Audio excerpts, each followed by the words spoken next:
Alors, question suivante. Quelles sont vos plus grandes problématiques, les choses qui vous posent vraiment souci?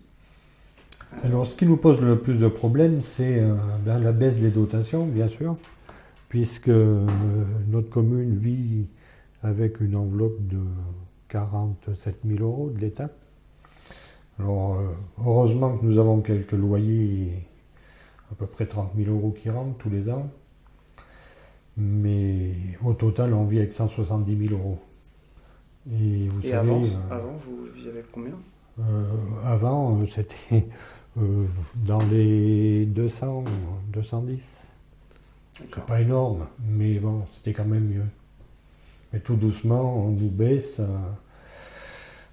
Disons que c'est uniquement pour tuer les petites communes. On le ressent comme ça. Et on sera obligé après d'aller vers les regroupements. Ça, on est un peu persuadé. Vous savez, si on dit non à certaines choses, on trouve un autre moyen pour le détourner. Et puis voilà. On veut plus de proximité. On le ressent comme ça. D'accord. On a beau se battre, malheureusement, l'avenir, ça va être les communes nouvelles. Mais le problème, c'est qu'une commune nouvelle, il faut qu'elle ait un bourg. Et nous avons 2 communes juste à côté de chez nous, où il n'y a pas de bourg, il n'y a pas de commerce. Donc après, il va falloir faire 20 km pour avoir quelque chose qui puisse fonctionner. Mais les personnes âgées qui n'ont pas de voiture, comment elles font? Ça, déjà, on nous a retiré les cartes d'identité. Tout doucement, on nous retire en 2020 l'eau, l'assainissement. On nous étrangle, on nous étouffe tout doucement. Dans le but de regrouper Dans au le but maximum, de regrouper. faire des économies d'échelle. Il est vrai que ça peut être intéressant, mais nous dire qu'on va faire des économies grâce à ça, j'y crois pas. Parce que malheureusement, ils trouveront personne pour venir faire ce que les maires font ou les conseillers dans les petites communes. Ça, c'est sûr. Mais bon, on essaye de faire un peu de résistance. Avec nos petits moyens. Alors, je vais vous parler d'un autre projet d'un autre problème qui fâche. Vous m'avez parlé tout à l'heure de la loi montagne. Oui, alors nous avons de gros problèmes avec cette loi montagne. Parce que l'an dernier, j'ai eu 3 permis de construire qui ont été refusés à cause de cette nouvelle loi et de ces problèmes de discontinuité avec une voirie qui passe dans un hameau. Et maintenant, il n'y a que vers les bourgs où l'on peut construire. C'est un peu dommage. Et quelle est la volonté de cette loi montagne?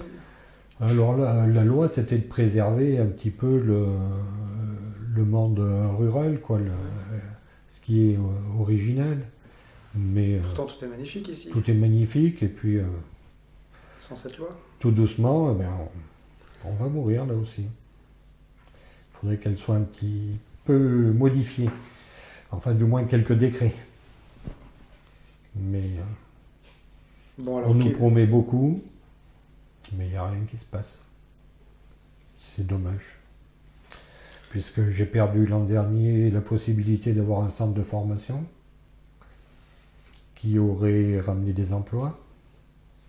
Formation pour le milieu industriel, gestion du stress, des choses comme ça. Et on a eu beau demander une dérogation à la loi montagne. C'est la loi montagne qui vous a bloqué. Voilà, ça a été refusé par la commission, puisque dans cette commission, il y a des exploitants agricoles. Et les terres agricoles, bien sûr, il faut les garder dans leur état. Alors que chez nous, ça faisait 7 ans qu'elles étaient en vente et personne n'en voulait. Mais on ne vient pas sur le terrain voir. Non, non, c'est juste sur dossier et puis je pense que ça doit passer très vite. C'est dommage.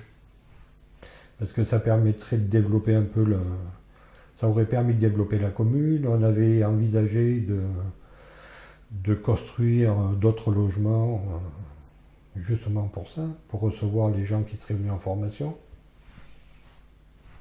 Donc, tout est tombé à l'eau.